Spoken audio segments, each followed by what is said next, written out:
In 1896 in Athens, Greece, discus was initiated as an event in athletics when the Olympic Games was revitalized.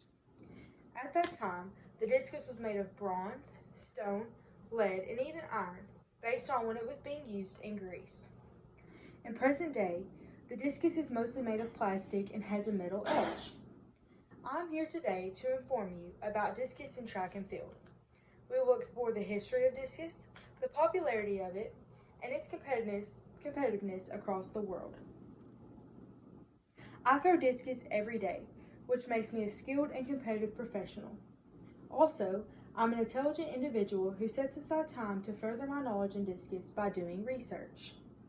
We know discus originated in 708 BC, but the rules and regulations have evolved over time.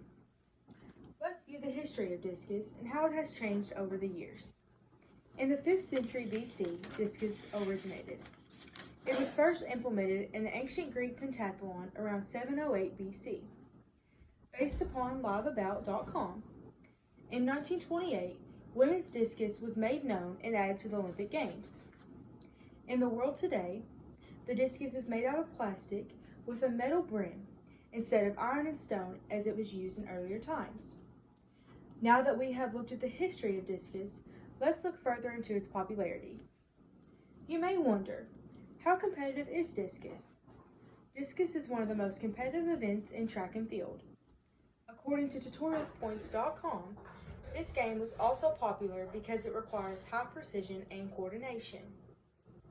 This event is one that takes hard work, determination, and time. More than 200 countries take part in track and field, such as discus.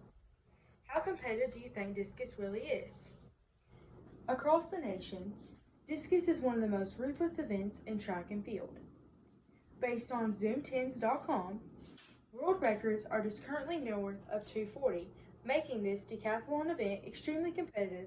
Achieving even half of that length would be a considerable success for most young athletes. Discus is an Olympic sport. Therefore, it is very competitive itself.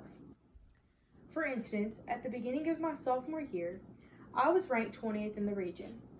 As the track season progressed, with a lot of hard work and determination, I was able to increase my distance each track meet. Because of this, I finished the year as the region champion and qualified for the state track meet. In high school, there are certain track meets where only the top 2 individuals from each high school are allowed to compete for each event. These meets are called invitationals. At this time, discus becomes very competitive across schools because each person is trying to fight and compete against one another to earn one of the top 2 spots. I persuade you to try this competitive event. It is very exciting and fun. Today we learned about discus in track and field. We focused on its history, popularity, and competitiveness across the world. One final note. According to WashingtonPost.com, Jürgen Schultz currently holds the world record for discus with a throw of 74.08 meters, which is 243 feet. Can you imagine throwing this far?